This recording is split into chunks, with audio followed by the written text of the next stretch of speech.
여러분 안녕하십니까? 일상으로의 회복이 내일부터 중단됩니다. 신규 확진, 사망자, 위중증 환자 연일 최다 기록을 갈아치우고 있습니다. 병상이 부족해서 중증 환자들이 치료받아야 할 골든타임을 놓치고 있습니다. 여기에 오미크론까지 덮쳤습니다. 반면에 증상이 좀 가볍다고 알려져 있는 오미크론이 코로나 종식을 앞당길 수도 있다는 기대감도 있습니다. 그래서 어쩌면 이번이 마지막 고비가 될 수도 있습니다. 제발 그랬으면 좋겠습니다. 의료진단 라이브 시작하겠습니다. 먼저 관련 영상 함께 보실까요?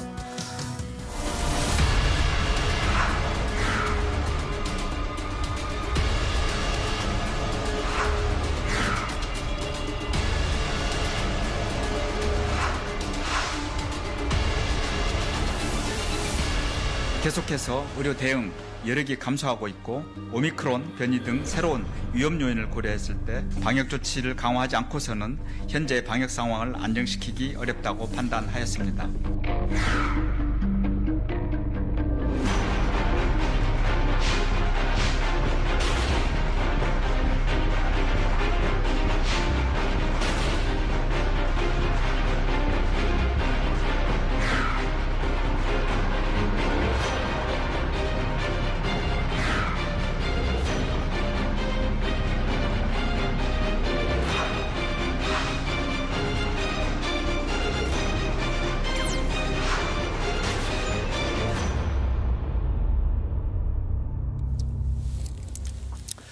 네, 의료진단 라이브 오늘은 코로나 특집으로 1시간 동안 진행해 보겠습니다. 주제가 주제이니만큼 또 때가 때이니만큼 국내 최고로 손꼽히는 전문가 세 분을 오늘 한자리에 모셨습니다. 먼저 코로나 브리핑으로 친숙한 얼굴이시죠.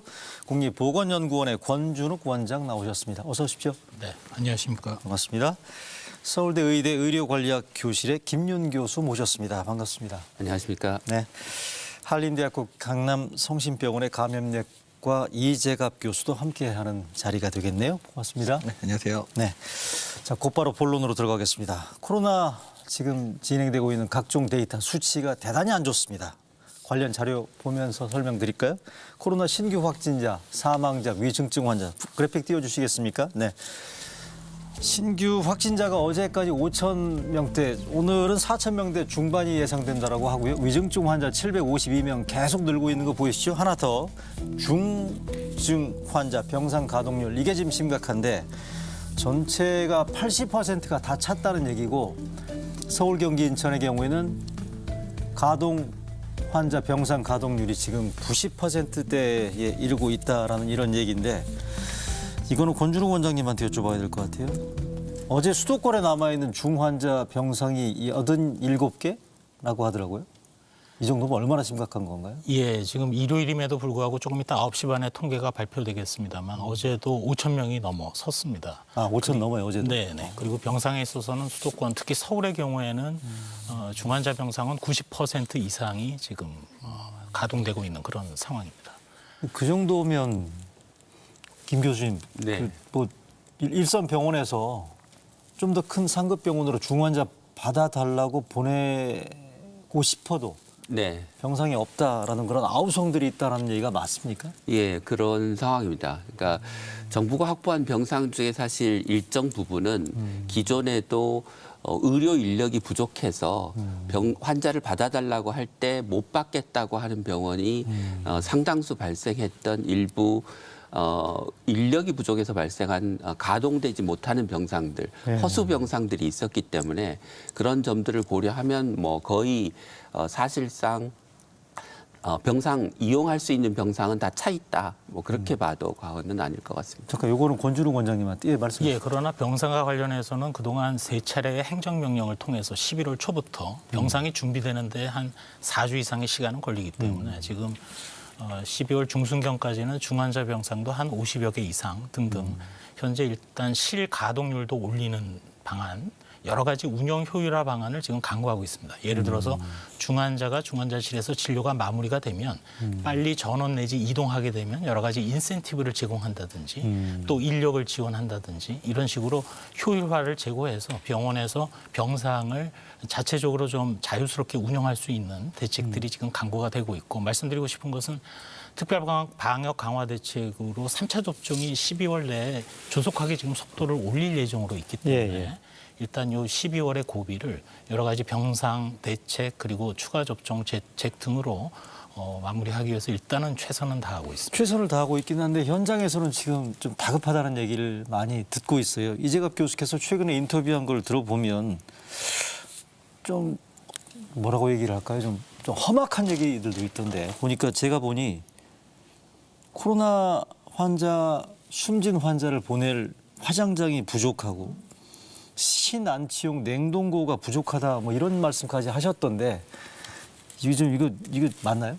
뭐 일시적인 상황이긴 한데요. 그러니까 서울시가 지금 화장장을 이제 2개를 운영하고 있는데 모든 화장이 끝나고 마지막에 이제 그 코로나 환자들 화장을 하고 있는데 그러니까 일시적으로 이제 상당히 이제 좀 부족한 상황이 돼가지고 하루 이상 더 경과돼서 이제 이송이 돼서 화장이 된다든지 또는 이제 그런 상황이다 보니까 이제 안치실에 계신 자리가 뭐 하루 정도 좀 경과가 돼서 하루 지나서 그 예전에 미국 뉴욕에서 있었던 그런 풍경들 아닌가요? 뭐 그 정도까지는 까지는 아니고 아니죠, 뭐 정 안 아직. 되면 뭐 냉동 컨테이너에 뭐 시체를 보관하고 이런데 그 정도까지는 그 정도는 아닌데 아직 그만큼이나 사망자 발생도 꽤 되고 있다는 거. 왜냐하면 어제만 해도 70명 사망자 발생한 적도 그랬죠. 있었기 때문에 이제 그런 상황이 벌어지고 있는 상황이고요. 저희가 걱정하는 거는 그러니까 이제 중환자실 90%라는 얘기는 10% 남았네라의 상황이 아니라 그 10%라는 부분들이 대부분 혹시라도 위중한 환자 갑자기 발생할 수도 있기 때문에 여유 병상으로 이제 가지고 있는 병상들이 있는데 사실 지금 그 여유 병상도 가지고 있지 말라라고 사실 얘기를 해서 그냥 다 받고 있는 상황이고, 이 10%는 정말 이렇게 환자들을 순환시키다 보면 어쩔 수 없이 나오는 공백에 해당되거든요. 그래요? 네. 제일 큰 걱정이, 그러면 아까 제가 오프닝에도 말씀드렸습니다만 치료받아야 될 다급한 위중증 환자들이 골든타임을 놓칠 수도 있지 않느냐라는 그런 걱정들인데, 이게 실제로 현실화? 예, 현실화되고 있습니다. 제가 그 자료를 하나 가져왔는데요. 네. 이게 올 예. 1월부터 현재 11월까지 환자군들의 연령을 보정한 치명률입니다. 그러니까 환자 중에 몇 %가 사망했는가를 노인, 최근에 인구가 많기 때문에 노인 환자가 많기 때문에 그걸 고려해서 비교한 것인데요. 예. 가운데 가장 낮은 지점이 지난 5월에 0.4% 정도였습니다. 근데 11월에 이게 1%를 넘어섰습니다. 그러니까 2배 이상 증가한 거죠. 이게 연령을 보정한 것이기 때문에 이 치명률의 증가는 병상 부족에 의한 치명률의 증가라도 해도 과언이 아닙니다. 그래서 이런 차이로 발생한 초과 사망, 그러니까 우리가 병상이 충분했으면 사망하지 않았을 환자의 숫자가 400명이 넘는다는 통계가 계산이 나옵니다. 그래서 정부는 열심히 이제 병상을 확충하고 준비를 하고 있다고 이야기를 하지만 사실은 병상 부족으로 이미 적지 않은 사망이 발생했고 이것은 정부가 단계적 일상 회복을 시작할 때 확진자 증가가 예상됐음에도 불구하고 보건소의 역학조사 인력이나 치료 병상 인력을 확충하지 않고 단계적 일상 회복을 시작한 어쩌면 이미 예견된 결과였다고 얘기할 수 있을 것 같습니다. 이거 저 부분 관련해서 네. 물론 이제 저희가 병상이나 환자 관리에 최선을 다해야 되는데 저희도 정부에서도 방역 당국을 포함해서 항상 초과 사망률에 관심이 많습니다. 네. 근데 이제 계절적으로 작년에도 초과 사망률을 항상 연간 보게 되면 동절기가 시작되면서 급격하게 심혈관 질환이나 뇌혈관 질환 등으로 고령층의 초과 사망률이 일시적으로 또 증가하기 시작하는 부분도 있기 때문에 물론 저희가 한번 다시 자세히 보겠습니다만 교수님이 지적하시는 부분도 조금 더 분석은 저희가 해보겠습니다. 아, 그래요? 근데 아까도 그 병상 확보에 대한 정부 차원의 아주 그야말로 올코트 작전이 지금 진행되고 있다고 말씀해 주시지 않으셨습니까? 네, 근데 그렇습니다. 위중증 환자 병상 확보가 이렇게 단기간에 이루어지기는 쉽지 않다고 들었거든요. 의료진이랄지 뭐 에크모랄지 뭐 등등에 대한 이 비치가 쉽지 않다고 들었는데 이건 어떻게 진행되고 있나요? 예, 그래서 아까 행정명령을 11월 초부터 차근차근 진행을 하고 있고 또 서울특별시 같은 경우도 공공의료기관을 동원한다든지 에크모 같은 경우도 국내에 지금 한 410대 정도 있는데 지금 한 40% 정도가 가동되고 있습니다. 여유 있다고 보지는 않습니다. 왜냐하면 아까도 말씀드린 대로 동절기가 되면 심혈관이나 여러 가지 환자들이 늘어나기 때문에. 근데 에크모 하나만 예로 든다면 숙련된 간호사, 또 체외 순환사가 필요하고 의료진들의 번아웃도 문제입니다. 그래서 이런 것들을 다 고려해서 저희가 준비를 하고 있기 때문에 다만 의료만 가고 있는 것이 아니라 아까 말씀드린 3차 접종도 진행이 되고 있고 또 내일부터는 당장 거리 두기가 강화가 됩니다. 그런 것들의 효과는 빨라야 아마 1주, 2주 후 또 추가 접종, 3차 접종의 효과는 한 달 정도가 지나야 나타나니까 이 12월 중에 그러한 의료 대책 또 우려되는 것은 사실은 오미크론입니다. 그것이 지역사회에서 얼마나 전파될지 또 하나 걱정되는 것은 좀 마이너하지만 인플루엔자도 예년에 비해서 지금 접종률이 좀 낮아서 북반구의 미국이나 동유럽에서는 인플루엔자도 고개를 들고 있기 때문에 그런 복합적인 위기나 고비를 대응하고 있습니다. 알겠습니다. 오미크론하고 지금 거리두기 강화 대책은 좀 이따가 좀 자세히 얘기를 하고요. 조금만 더 불편한 얘기 더 해보겠습니다. 이번 주에 대한중환자의학회가 발표한 담화문을 좀 혹시 자막에 준비되어 있습니까? 읽기에 좀 불편할 수도 있습니다. 중환자의학회가 이런 얘기를 했습니다. 회복 가능성이 지극히 낮을 것으로 합의된 환자의 중환자실 입실 제한을 적극적으로 검토해야 될 타이밍이다. 이게 무슨 얘기냐면요. 생존이 어려운 중환자들의 경우에는 중환자실에서 더 이상 받아서는 안 된다라는 얘기로 해석이 가능하거든요. 맞나요, 김 교수님? 맞기는 합니다. 근데 그 전에 하나만 좀 제가 더 통계를 보여드리면 이게 그 유럽 국가들이 그 국가가 보유한 전체 병상 중에서 몇 퍼센트 정도를 코로나 환자 진료를 위해서 사용하고 있느냐, 확진자 수가 가장 많았을 때 평균을 내보면 전체 중환자실 병상이 10개가 있으면 그중에 7개를 최대 시점에서 코로나 환자 진료를 위해 썼다라는 통계입니다.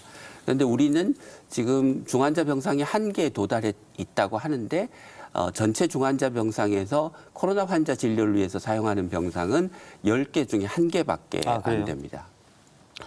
암 환자 같은 중증 환자, 급성심근경색이나 뇌졸중 환자 같은 중증 응급 환자가 쓰고 있는 병상을 제외하면 대학병원 중환자실 10개 중에서 적어도 한 2개, 많으면 한 3개까지는 비응급, 비중증 환자의 수술과 입원을 미뤄서 우리가 지금 당장 중환자실에 입원해야 될 코로나 환자 진료를 위해서 쓸 수 있는 상황입니다. 그래서 중환자의학회에서 제기한 문제도 맞기는 하지만 병상을 효율적으로 사용하기 때문에 우선 급한 것은 코로나 환자 진료를 위해서 우리가 가진 전체 병상 중에서 조금 더 많은 부분을 코로나 환자 진료를 위해 할애하는 게 더 우선순위가 높은 일이라고 생각합니다. 이 얘기는 등치되는 게 다른 중환자들이 상대적인 불이익을 당할 수 있다라는 부분들 우리 이재학 교수님 설명이 가능할까요? 사실 중환자실도 퀄리티가 상당히 다르거든요. 그러니까 상급종합병원이나 대학병원 수준들의 중환자실하고요. 그러니까 2차 병원급의 중환자실의 퀄리티가 다른데 전체 중환자실 중에 이제 우리나라가 만여 개 이제 중환자실이 있고요. 현재 코로나 병상에 중환자실 한 1,200개 정도가 동원돼 있는 상황입니다. 그게 아까 10% 말씀하신 거예요. 근데 그 10%지만 사실은 코로나 환자처럼 이제 그 환자 관리가 어려운 그런 감염성 환자뿐만 아니라 이제 중증으로 진행되는 뭐 인공호흡기라든지 에크모까지 달 수 있는 그런 병상 측면들은 대부분 상급종합병원이랑 대학병원에 몰려 있기 때문에 상급종합병원과 대학병원 안에서의 분율로 따지면 사실 꽤 많은 분율들이 지금 중환자실에 사용되고 있는 상황들이거든요. 그러니까 그렇기 때문에 여기서 만약에 분율을 높인다고 한다면 사실은 이제 다른 그러니까 이제 종합병원급의 중환자실까지 동원해야 하면 숫자 수량은 감당할 수 있을지 모르겠지만 코로나 중환자의 치료의 여러 가지 퀄리티나 이런 면에 있어서는 상당히 압박을 받을 수 있을 수밖에 없는 상황들이 되기 때문에 이 부분에 있어서는 조금 더 고민을 할 필요가 있고 오히려 지금 정도 그러니까 지금 10% 정도를 유지하고 있는 상황 때문에 다행히 그래도 다른 질병에 의해서 발생하는 중환자들에 의한 진료 자체가 그래도 무너지지 않고 좀 버티고 있는 상황이긴 하거든요.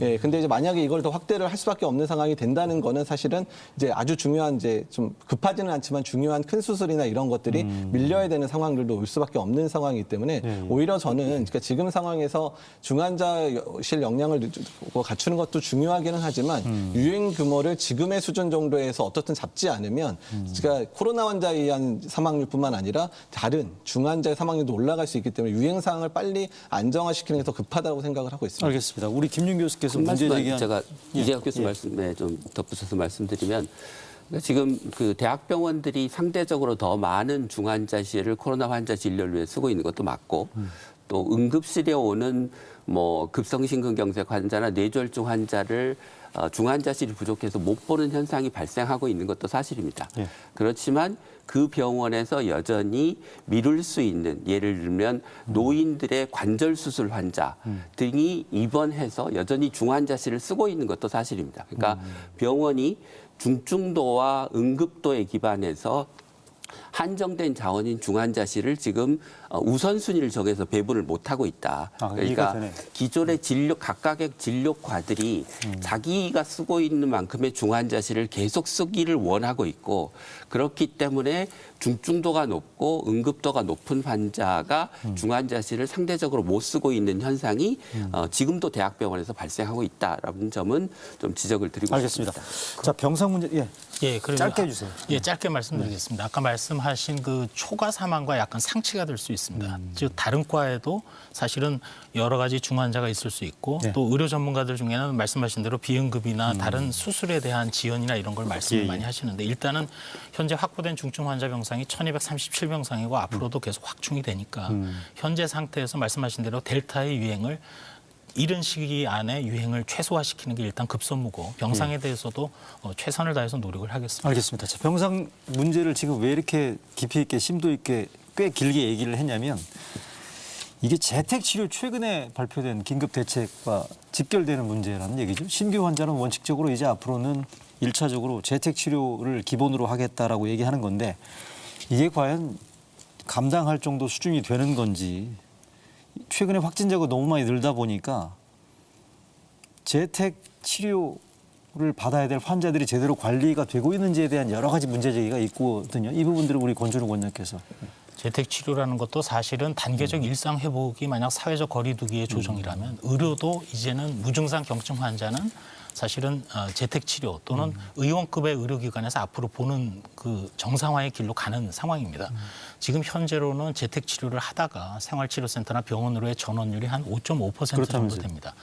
그리고 환자들에 대한 관리에는 일단 최선을 다해서 의료체계를 강화해서 진행을 하고 있고 심지어는 의료관리 강화를 위해서 호흡기 전담 클리닉이라든지 또 의원급으로 컨소시엄이 구성돼서 좀 관리하는 체계를 한다든지 이런 것들을 물론 여러 가지 관리 측면에서 지적이 있습니다만 저희가 최선을 다해서 재택치료의 정상화 그리고 또 환자 안전관리에 대해서 최선을 다하고 있는 중입니다.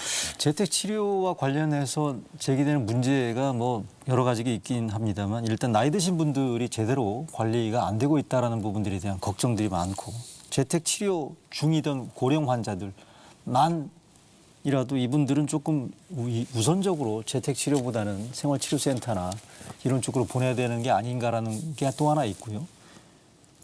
가족 간의 2차 감염들은 그냥 이거 감수를 해야 되는 건가요? 김민 교수님 어떻습니까?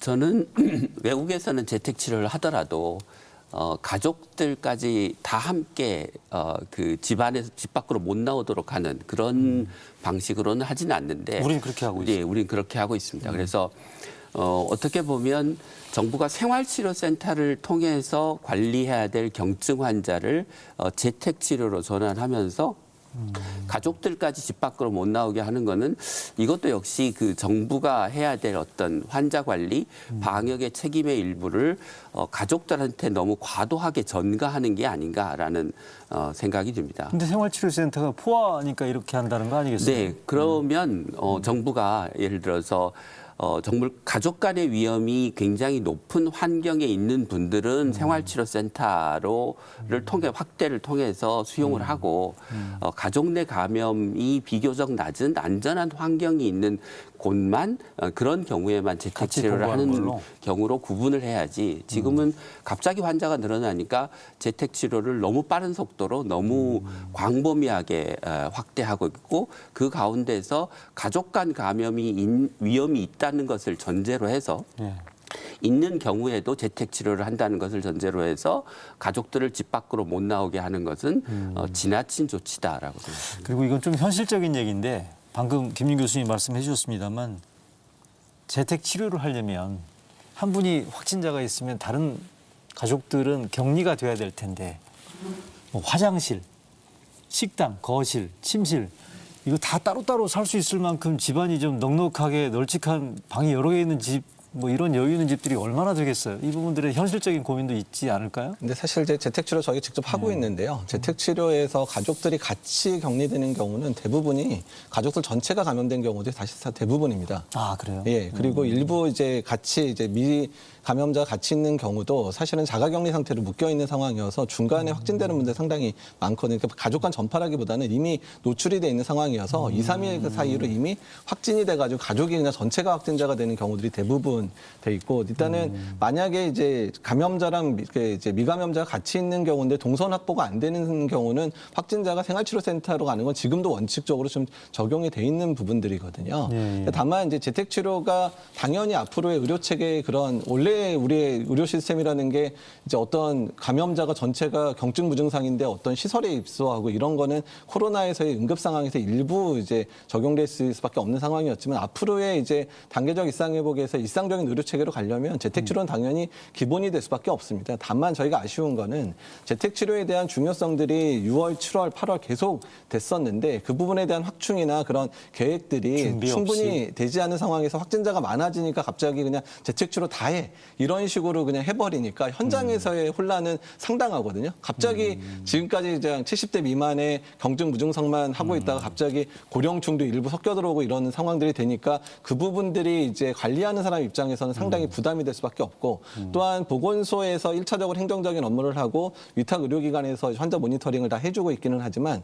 보건소의 행정적인 그런 걸 하는데 갑자기 200명 감당하고 있는 보건소에 갑자기 400명, 500명을 관리하도록 하게 되니까 보건소의 부담이 상당하거든요. 그래서 인력 확충이 이제 지금 되고 있는 상황이기는 하지만 어떤 지금 일시적인 과도기 때문에 힘들 수밖에 없는 상황이긴 하지만 어쨌든 재택치료로 가는 건 방향성은 맞긴 맞습니다. 알겠습니다. 짧게 하나만 제가 좀 이재학 교수님 말씀에 덧붙이면 이재학 교수님 말씀하신 대로 이제 가족 중에 누가 확진자가 되면 그 가족 간 감염이 일어나는데 그게 지금처럼 재택 치료를 함께 하면서 격리되어 있기 때문에 발생한 가족 간 감염인지 아니면 그 이전의 접촉에 의한 감염인지를 역학적으로 구분해내기는 쉽지 않습니다. 네. 그렇지만 우리가 재택 치료의 범위를 이렇게 넓힌 다음과 그 이전에 가족 간 감염의 비중이 얼마나 증가했는가를 살펴보면 이게 재택 치료로 인한 가족 간의 감염이 증가한 것인지 아닌지를 구분해낼 수 있어서 정부가 앞으로는 좀 그런 통계를 가지고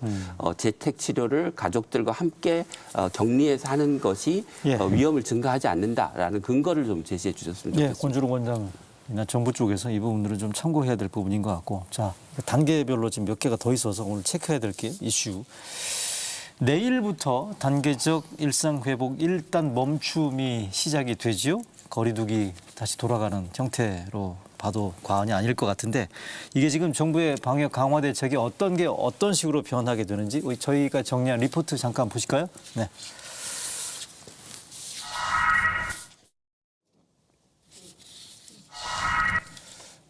네, 잠시만요. 네, 저희가 그러니까 내일부터 단계적 일상 회복에 일단 멈춤을 선언을 했고요. 여러 가지 지금 사적 모임 일원 같은 경우도 이전보다는 조금 더 강화되는 방역 패스가 적용되는 곳이 지금 확대된다는 이런 부분들. 다중이용시설 영업시간에 대한 여러 가지 논란들이 있었습니다만 영업시간은 그대로 유지가 된다는 거. 혹시 다시 그림 준비되어 있습니까? 네. 네. 사적 모임은 수도권에서는 6명, 비수도권에선 8명까지 할 수 있습니다. 함께 사는 가족이나 돌봄이 필요한 노인과 어린이는 예외가 인정됩니다. 식당과 카페, 학원, 영화관과 공연장, 독서실, PC방, 실내 스포츠 경기장, 박물관과 미술관, 도서관 등이 새로 추가됐습니다. 결혼식장, 장례식장, 놀이공원과 워터파크, 오락실, 상점과 마트, 백화점, 실외 스포츠 경기장, 실외 체육시설, 숙박시설, 키즈카페, 돌잔치 등입니다. 식당과 카페에선 사적 모임을 할 수 있는 인원 내에서 미접종자는 1명만 가능합니다. 미접종자가 혼자서 식당과 카페를 이용하는 건 괜찮습니다. 영업시간은 별도로 제한하지 않았습니다. 기존의 24시까지로 영업시간 제한을 받았던 유흥시설도 그대로 제한이 유지됩니다. 접종 여부 구분 없이 100명 미만, 접종 완료자 등으로 구성하면 500명 미만으로 기존 기준과 달라지지 않았습니다. 방역 패스 예외 연령이 18살 이하에서 11살 이하로 강화됐습니다.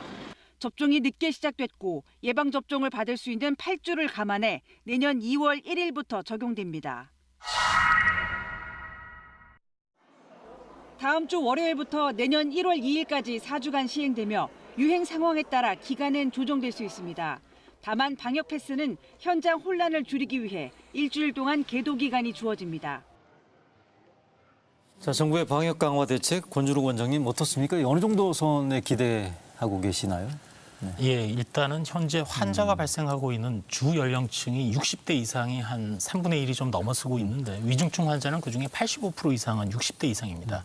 근데 거리두기 이외에도 이미 지난 월요일에 발표된 특별 강화 대책을 통해서 60대 이상이 있는 요양병원이나 요양시설 등의 3차 접종은 물론이고 그 출입을 차단하는 거의 면회를 중단하고 또 종사자들에 대한 PCR 검사를 주 2회 실시한다든지 이런 대책들이 진행이 되고 있기 때문에 네. 그래서 아마 이 거리두기와 관련해서 전문가 여러 선생님들은 집합금지라든지 영업시간의 제한과 같은 좀 더 강한 조치가 부족하다는 지적이 있다는 것도 잘 알고 있습니다. 그렇지만 일단 마스크를 벗는 행위가 가장 많이 이루어지고 있는 식당과 카페에 대해서 일단 방역 패스가 적용이 된다든지 또 사적 모임 규제 강화가 이루어지는 것 등 일단 거리두기에 대한 대책이 강화된 것을 바탕으로 해서 향후 아마 1주 내지 2주 후에 어느 정도 델타형 유행에 대한 효과가 나타나기 시작할 것이라고 믿고 있습니다. 1주에서 2주 정도 효과를 기대한다는 말씀이신데 권준욱 원장께서 방금 언급하셨습니다만 제일 큰 쟁점이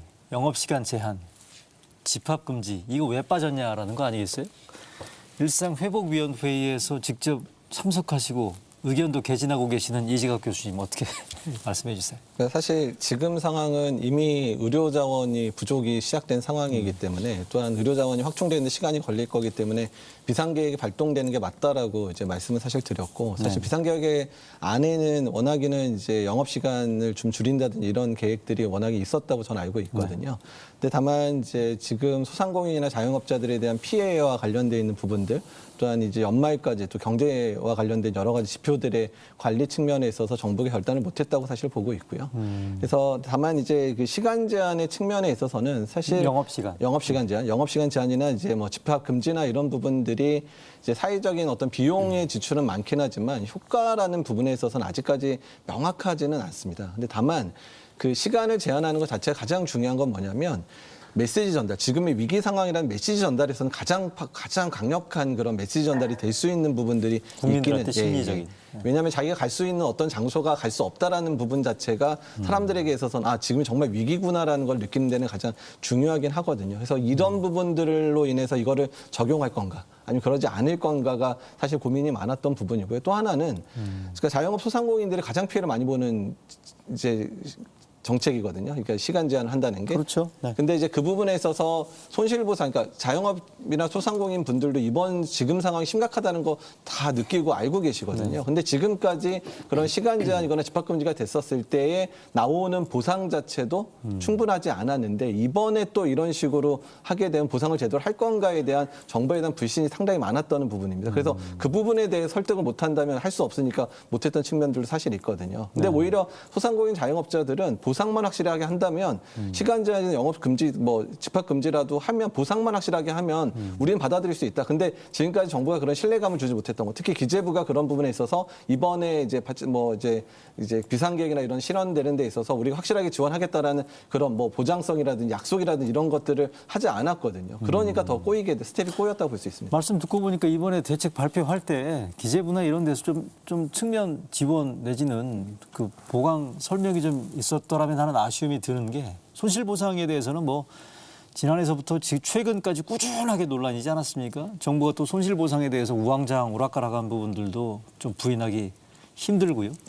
한편으로는 정부도 정부 나름의 또 고민이 있을 수밖에 없어 보이는 게 이거 뭐 영업시간이랄지 집합금지나 이런 부분들이 결국 민생경제 부분들을 워낙에 또 정부라고는 또 생각하지 않을 수가 없지 않나요? 어떻게 보십니까? 저는 이번 조치로 확진자 수가 크게 줄어들지 않을 거라고 생각합니다.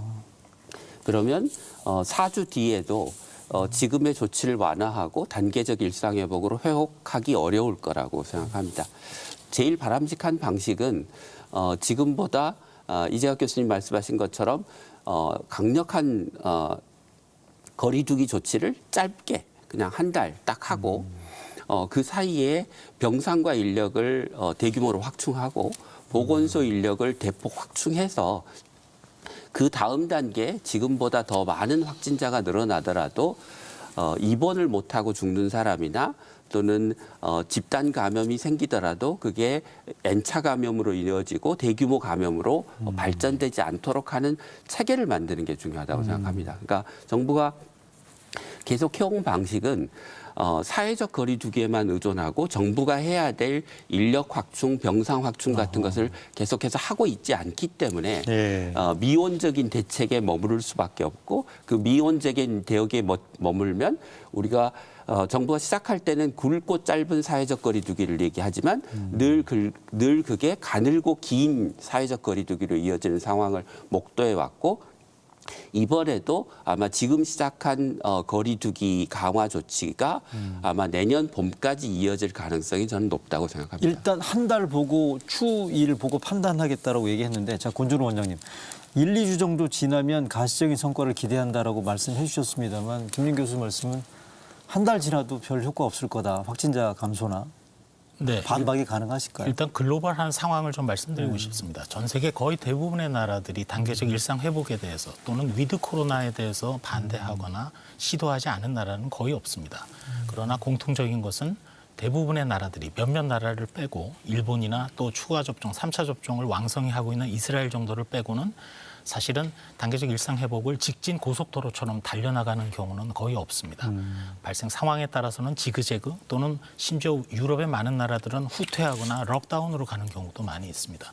정부에서는 그런 것까지도 고민을 하면서 최소한 델타 유행 또 코로나19 변이 조금 이따 오미크론도 얘기하겠습니다만 그런 것들에 대해서 종합적으로 보면서 방금 전에 재정당국에 얘기를 하셨는데 사실 손실보상도 정부 내에서 검토를 하고 아까 재택치료 같은 경우도 가족이 동시에 재택치료에 자가격리가 되면 생활지원금 지급하는 것도 검토를 할 수 있고 예. 또 재택치료에서 중요한 것은 경구치료제가 지금 아마도 내년이면은 빠른 시간 안에 도입될 수 있지 않을까 하는 그런 재정 소요라든지 이런 거를 종합적 전반적으로 고민을 하고 있습니다. 다만 거듭 말씀드립니다마는 단계적 일상 회복이 직진 고속도로는 아니기 때문에 이게 중단되거나 후퇴한다고 해서 일이 잘못된다기보다는 국민들께 이해를 구하면서 동원 가능한 효율적 수단으로 계속해서 우리가 전진할 수 있다 그 말씀을 드립니다.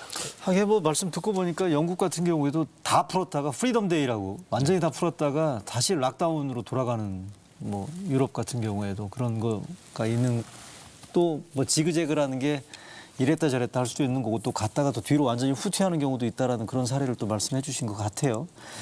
자 그러면 당장에 일단 이번 조치가 한 달간 이어진다라고 얘기하는데 우리 모두의 얘기했던 위중증 환자 병상 부족 문제가 심각하다는 거 아니겠어요?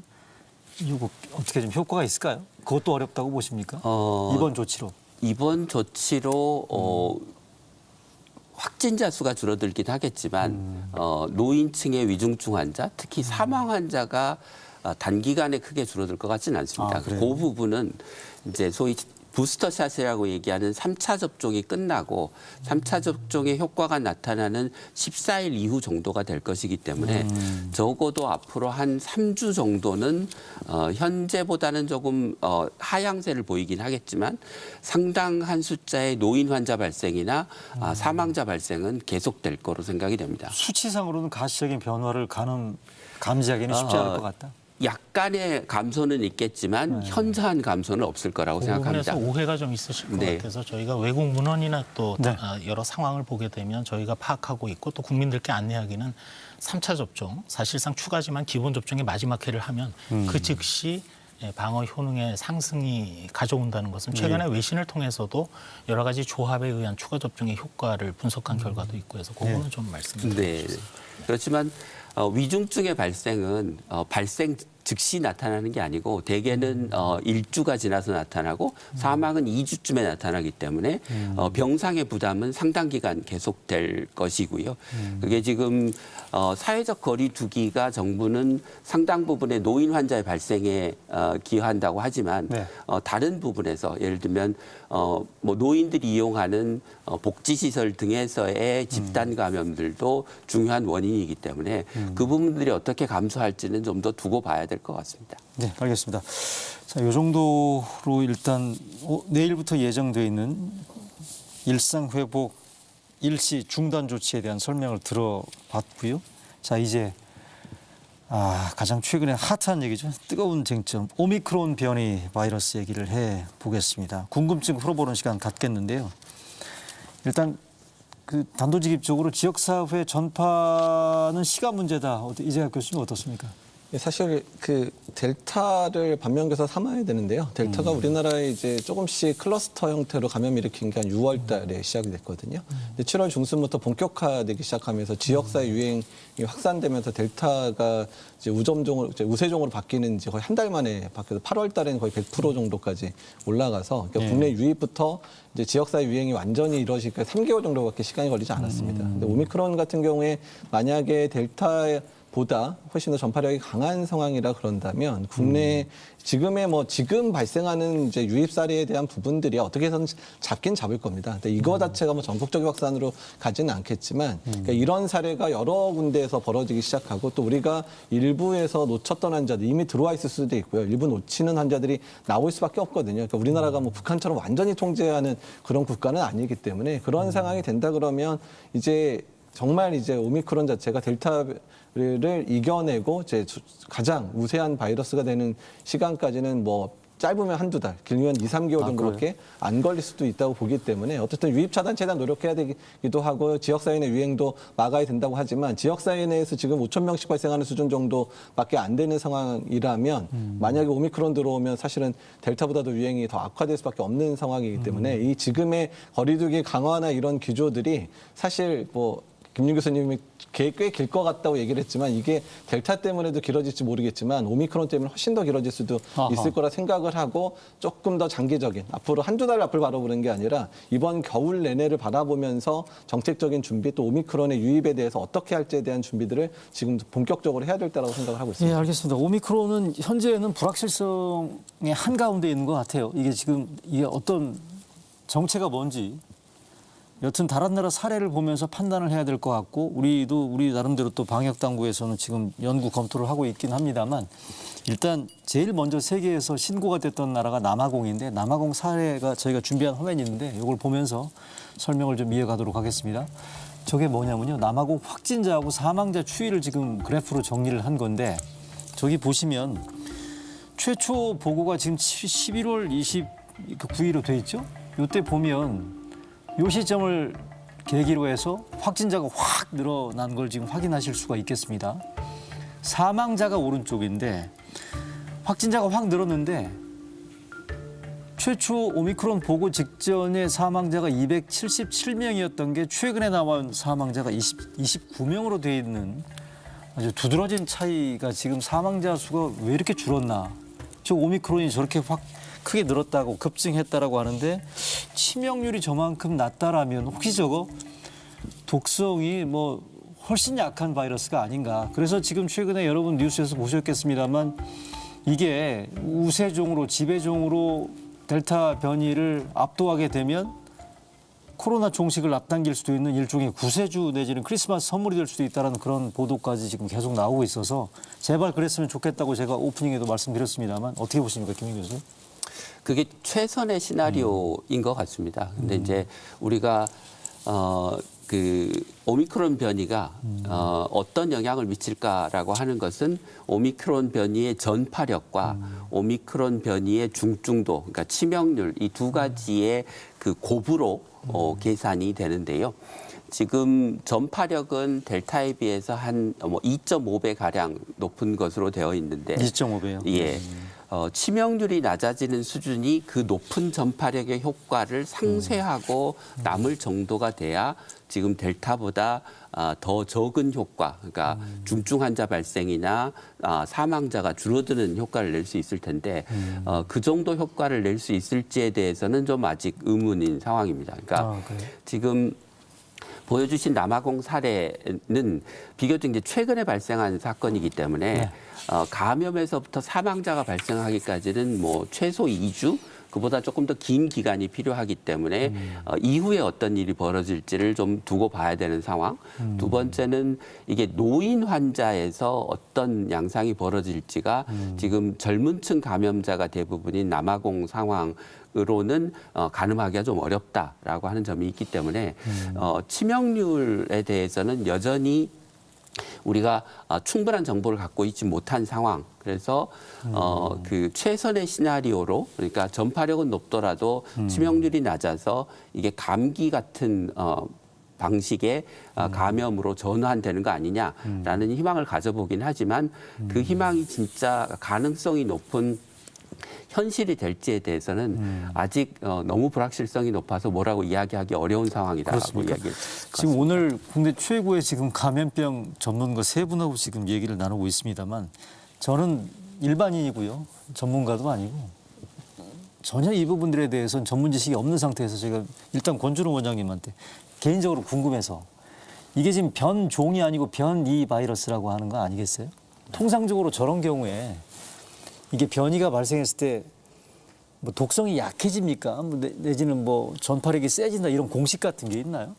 지금 뭐 국내 최고의 임상 또 의료 관리 전문가도 나오셨습니다만 통상적으로야 변이가 생기면 전파는 빨라지면서 독성은 약해지는 게 그 균주의 생존에 유리한 진화 조건이기 때문에 그렇게 되죠. 그러나 방역 당국으로서는 안타깝게도 지금까지 코로나가 알파, 베타, 감마, 델타로 진행이 되면서 그 원칙대로 움직이지는 않았습니다. 아, 그래요? 하나같이 변종이 생기면 전파력은 올라갔는데 백신은 회피를 하고 또 위중도는 올라가서 입원율도 올라가고 심지어 치명률도 올라갔습니다. 델타가 그랬다는 얘기잖아요. 지금의 오미크론이 과연 어떻게 될지. 오미크론은 그 아미노액시드의 변화가 각각 알파, 베타, 감마, 델타가 여러 가지가 조합돼서 들어가 있기 때문에 현재 각국에서는 지켜보고 있는 상황이고 일단 가정을 할 때 단순히 아까 말씀드린 일반적인 그런 경과를 따르리라는 보장은 사실은 전혀 공식대로 갈 것 같지는 않다. 없는 상황입니다. 그리고 국내 상황과 관련해서는 도리어 저희 방역 당국으로서는 좀 더 비관적인 게 이미 지역사회 전파는 좀 시작이 됐다고 보고 오미크론. 있고 네. 왜냐하면 현재 수도권을 중심으로 해서 이미 어느 정도 종교시설 등을 중심으로 해서 환자가 많이 발생을 하고 있기 때문에 더군다나 외국의 경우를 보면 유럽 각국, 현재 전 세계 39개국이 유입 사례를 확인을 했습니다. 네. 유럽에서는 국내 자체 발생이 이미 여러 나라가 신고가 되기 시작을 했습니다. 따라서 우리나라는 더군다나 지금 델타 변이로 인한 유행이 상당히 늘어나고 있는 상황이기 때문에 그 유행 전파 상황에서 오미크론이 올라타게 된다면 상황이 더 악화될 수 있는 상황이라서 아까 그래서 제가 최초로 말씀드릴 때 오미크론의 그 전파를 얼마나 잘 차단할 수 있느냐. 그것은 결국은 우리가 취한 강화 대책, 해외 입국 관리는 물론이고 국내 대책이 좌우할 수 있는 부분이라고 할 수 있습니다. 근데 어젠가요? WHO 세계보건기구에서는 오미크론에 대한 공포가 과장돼 있다라는 뭐 얘기도 나왔던데 우리 이재학 교수님. 그러니까 사실 이제 WHO에서 오미크론의 공포가 가장 됐다고 하는 부분들은 사실은 각국이 사실 내부적인 어떤 역량을 강화시키는 게 아니라 다 국경을 차단을 해서 뭔가를 해결하려고 하는 부분에 대한 이제 얘기고요. 사실 오미크론에 대한 부분들은 이제 아는 게 없을수록 오히려 좀 더 강하게 준비할 수밖에 없다라고 보는 게 사실 많습니다. 근데 지금 위중증과 관련돼 있는 부분에 있어서 약간 지금 초기의 의견보다 다른 그 데이터들이 계속 나오고 있는데요. 지금 남아공에 실제로 이제 인터뷰한 내용들을 보면 일단 최근 들어서 역류화부터 시작해서 젊은층, 특히 40대 미만에서 입원 환자 수가 급격히 늘어나는 패턴들을 현재 보이고 있습니다. 그래서 이게 위중증이 화가 떨어지는 거냐 얘기하기 상당히 어렵고 또 남아프리카 공화국은 60세 이상 인구가 6%밖에 안 되거든요.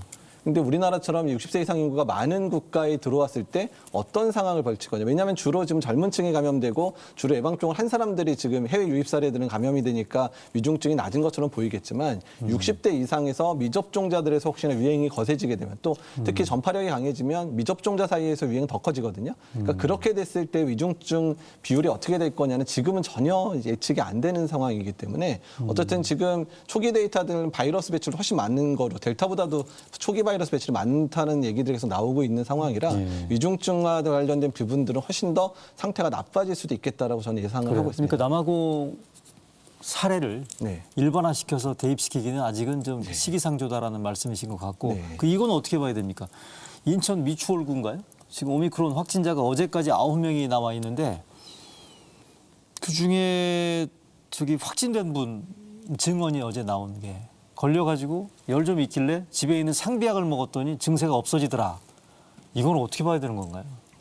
글쎄요. 그러니까 개별 사례를 가지고 이 변이가 어느 정도의 중증도를 갖는가를 가늠하기는 쉽지 않을 것 같습니다. 왜냐하면 델타도 경증 환자의 비중이 뭐 80% 이렇게 되는 거니까요. 그래서 조금 더 이제 이재학 교수님 말씀대로 좀 두고 봐야 되는데 변이의 발생이 늘 전파력이 높고 중증도를 낮추는 방향으로만 가는 건 아니기 때문에 델타만 보더라도 그 대부분의 전파가 증상 발현 전에 일어나고 그 거의 100%가 증상 발현 후 한 이틀 내에 일어나기 때문에 중증도가 높아져도 그러니까 감염된 사람이 죽더라도 델타 바이러스, 변이 바이러스 입장에서는 본인이 다른 사람에게 감염되고 전파되는데 아무 문제가 없거든요. 네, 그래서 전파력의 관점에서 보면 중증도를 꼭 낮추는 게 바이러스 입장에서 유리한 것만은 아니라서 현재 상태로는 이게 꼭 낙관적인 시나리오로 갈 거라고 예측하기는 좀 어려운 상황입니다. 지금 뭐 예단하는 거는 대단히 신중해야 된다는 말씀이시네요.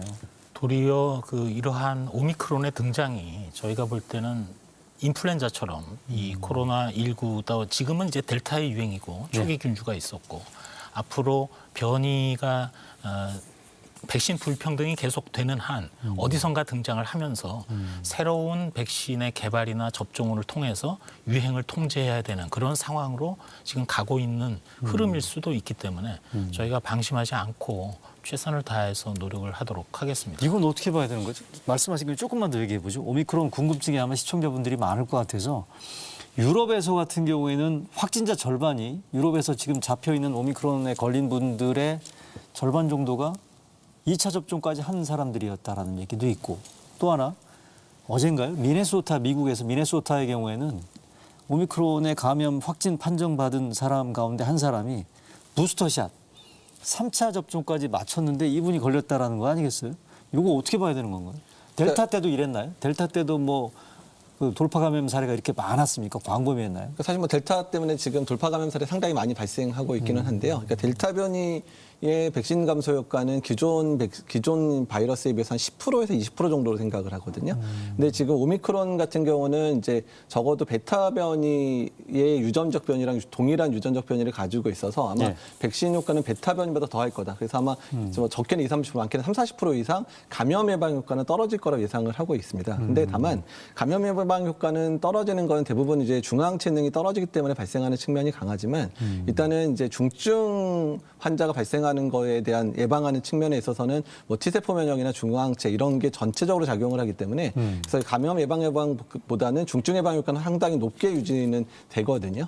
그렇기 때문에 지금 오미크론도 만약에 유행을 하더라도 돌파 감염 사례는 많이 늘어날 수 있긴 있겠지만 그래도 중증 감염 환자가 증가되는 건 어느 정도 지금 현재의 백신만으로 막아낼 거다라고 예상을 하고 있습니다. 그래서 지금 델타 변이 때문에도 3차 접종을 매우 강조하고 있는데 오미크론 변이가 들어오더라도 꼭 강조해야 되는 건 3차 접종을 지금 잘하는 것 자체가 오미크론이 들어왔을 때 확진자가 늘어난 건 어쩔 수 없다고 그러더라도 중증 환자를 감소시키는 효과는 분명하기 때문에 의료 체계를 이제 유지하게 하는 데 있어서 3차 접종이 지금 가장 중요하다라고 말씀을 드리는 겁니다. 3차 접종은 근데 왜 추이가 이렇게 더딘 거죠? 전 인구 지금 20%도 안 되는 것 같고 어제 데이터를 보니까 7%가 채 안 예, 되더라고요. 7%가 넘어갔고 지금 7% 80대 넘어. 이상은 44%까지 그리고 70대도 그렇고 60대도 점점점 올라가고 있습니다. 60대 이상은 20%가 안 되던데? 예, 그렇습니다. 그런데 그렇죠. 이재갑 교수님이 지금 말씀하신 게 꼭 드리고 싶은 말씀이었습니다. 지금 눈앞에는 지금 일단 델타가 있고 오미크론도 백신 효과가 떨어진다 하더라도 중증화라든지 사망률, 치명률을 낮춰주기 때문에 지금 당장은 추가 접종이 반드시 추가 접종이라고 얘기를 합니다만 사실상 기본 접종의 세 번째, 3회 접종입니다. 특별히 고령층, 요양병원이나 요양시설은 이미 약 80% 이상, 85% 가깝게 3차 접종이 완료돼 있는 상황이기 때문에 저희가 12월 안으로는 빠짐없이 3차 접종이 특히 고령층에서는 접종이 꼭 이루어지는 것이 지금 매우 중요합니다. 그 일반적인 독려만으로는 안 될 것 같은데요. 좀 어떻게 좀 더 강제까지는 아니더라도. 네. 저는 좀 안타깝게도 3차 접종의 접종률은 1, 2차 기본 접종보다 상당히 낮을 것이라고 예상을 하는데요. 그것은 1, 2차 접종 과정에서 정부가 이상 반응이나 부작용 문제에 대해서 소극적으로 대처해오고 그것과 관련해서 국민들의 불만이 쌓여온 것이 이제 3차 접종의 접종률을 낮추는데 상당히 기여하고 있다고 생각합니다. 그래서 그런 문제를 회복할 수 있는 획기적인 대책 그리고 국민들의 신뢰를 회복하는데도 상당한 시간이 걸릴 것이기 때문에 지금 단지 예전 방식대로 접종을 독려하는 방식, 행정력을 동원해서 단기간에 접종 능력을 강화하는 방식으로는 3차 접종률을 이전처럼 올리기는 쉽지 않을 거라고 생각합니다. 그럼 어떻게 그러면 해결책가 없나요, 교수님 보시기에? 오랜 시간에 걸쳐서 형성된 불신과 불만이 있는 거라 그거를 단기간에 해소하기는 쉽지 않을 것 같고요. 이전에 국민들이 백신에 대해서 가졌던 불만과 불신의 원인, 이상 반응에 대한 치료비 지원이랄지 부작용에 대한 보상이랄지 그 과정에서 합리적인 어떤 의사소통이나 설명이 이루어지는 것들부터 좀 고쳐나가고 국민들의 신뢰를 회복하기 위한 노력이 상당 기간 이루어져야 이 문제를 해결할 수 있을 것이라고 그럼 생각합니다. 단기간에 교수님이 얘기하신 그런 불신이라고 표현을 하셨습니다만 우리나라의 예방접종에 대한 참여와 협조율은 외국과 비교해서 매우 높습니다. 그리고 피해 부스터샷도요? 예, 현재도 아까도 말씀드린 대로 80대는 44%, 이건 높은 70대는 거예요, 한 다른 나라에 25%, 비해서? 속도 자체는 매우 빠르게 올라가고 있습니다. 다만 피해 보상과 관련해서도 저희가 의학원을 통해서 좀 더 고민을 하고 있고 피해 보상의 범위도 또 대상도 지금 규모도 넓히고 있는 상황입니다. 이 예방 접종과 관련해서는 특히 고령층의 경우에는 지자체를 중심으로 해서 접종의 편의성, 접근성에 대해서도 여러 가지 서비스들이 제공되고 있기 때문에 아까 이재갑 교수님이나 김인 교수님 지적하신 여러 개선 대책을 통해서 델타뿐만 아니라 하루빨리 여러 가지 코로나19의 유행을 잠재우기 위해서도 3차 접종이 매우 중요하기 때문에 더 노력을 하겠습니다. 하나만 더 말씀드리면, 그러니까 국민들이 백신에 대한 신뢰가 높고 접종 의사가 높았던 것은 정부가 잘해서 그랬다기보다는 국민들이 애초에 백신에 대한 신뢰가 있고 정부의 말을 잘 따르는 그런 어떤 자산이 있었기 때문입니다. 그런데 지금은 그보다 3차 접종에 대한 의향이 받겠다는 국민들이 상대적으로 줄어들어 있는 상태고 그것은 정부가 그간 코로나 예방 접종을 하면서 그 자산, 원래 가지고 있던 국민의 신뢰라고 하는 자산을 까먹은 거죠. 예. 그걸 어떻게 회복할지에 대해서 고민하고 노력을 해야 된다고 생각합니다. 새겨들어야 될 얘기인 것 같습니다. 저희가 투명하게 이상 반응에 대한 보상 범위도 사실 외국과 비교하게 되면 매우 넓은 상황이고 또 매주 이상 반응에 대해서도 있는 내용을 그대로 국민들께 설명을 드리고 있습니다. 그렇지만 전문가분들의 한 분 한 분의 말씀이 저희에게는 매우 중요하기 때문에 그런 것들을 다 담아서 더 노력을 하고 이 방송을 혹시 보시는 국민들 중에 나이가 많으신 분들은 나이가 많을수록 상대적인 부작용의 빈도가 워낙 안전한 mRNA 백신 들릴 뿐만 아니라 3차 접종을 맞는 것 자체가 델타형으로부터 나아가서는 오미크론으로부터의 보호도 되기 때문에 빠짐없이 3차 접종에 응해 주시기를 부탁을 드립니다. 알겠습니다. 저 하나 더 궁금증 아마 오늘 시청자분들께서 궁금한 거 죄다 쓸어 모아서 지금 질문을 드려야 될 것 같아요. 흔한 기회가 아니니까. 경구용 치료제 먹는 거 빠르면 연말 뭐 연초에 들어온다는 거 아니겠어요? 요거는 오미크론에 효과가 있는 건 아니잖아요. 그죠? 이재학 교수님. 일단은 지금 경구 치료제 같은 경우는 직접적인 타겟에 해당되는 게 스파이크 단백질이 아니고요. 내부의 어떤 유전자를 변형하거나 내부의 그런 이제 그 바이러스가 증식하는 거를 돕는 효소들을 차단하는 그런 역할이기 때문에 오미크론 변이가 있더라도 일단은 이제 약효에 있어서 크게 영향을 받지 않을 거라고 그래요? 예상이 되고 있습니다. 그래서 일단 경구 치료제는 크게 문제는 없을 것 같은데 다만 그 바이러스 질환, 특히 호흡기 바이러스 질환에서의 경구 치료제는 한계가 있습니다. 그러니까 이게 어떤 딱 먹으면 전체가 낫는다든지 이런 게 아니라 전 예전에 저기 타미플루 먹었더니 금방 낫던데요. 그러니까 이제 그 정도입니다. 그러니까 증상이 경감되거나 아니면 중증으로 진행되는 거를 막는 거지 이미 중증으로 진행된 사람을 낫게 해서 회복시키는 그런 효과는 아니기 때문에 초기에 조기 진단하고 조기에 투약하는 게 상당히 중요하거든요. 그러니까 때를 놓쳐버리면 어떤 약제를 써도 코로나 환자들은 쉽지 않다는 거. 그래서 항바이러스의 한계에 대한 부분들은 이해를 하셔야 되고 어쨌든 진단받으면 빨리 먹는 게 효과가 좋은 약이다. 그리고 중증을 예방하는 수준이다 정도로 이해를 해주시는 게 맞습니다. 이건 또 우리 권준욱 원장님한테 오미크론 백신 지금 뭐 파이자, 모더나에서 개발한다는 거 아니겠어요? 네. 이것도 우리가 지금 도입해야 되는 거 아닌가요? 일단은 내년도에 백신 성구매와 관련해서도 그걸 고려해서 지금 전략을 짜고 있고 그럼 예를 기존에 들어 다카 백신을 이미 외국에서 개발하는 것을 전제로 진행되고 있기 때문에 그래요? 다카라는 것은 델타, 오미크론 등등을 다 방어할 수 있는 백신들을 주로 mRNA 백신 플랫폼 회사들은 진행을 하고 있습니다. 따라서 그런 것도 고려해서 지금 전략을 하고 있고 방금 이재갑 교수님 말씀하신 대로 경구용 치료제도 이미 그중에 몰누피라비르 같은 경우는 지난 11월 17일에 우리 식약처의 질병청에서 긴급 사용 승인 요청이 들어가 있는 상황입니다. 따라서 빨리 국내에서 활용될 수 있도록. 다만 선별 진료소 등 우리나라의 경우는 PCR 진단받는 것이 매우 편리하고 신속합니다.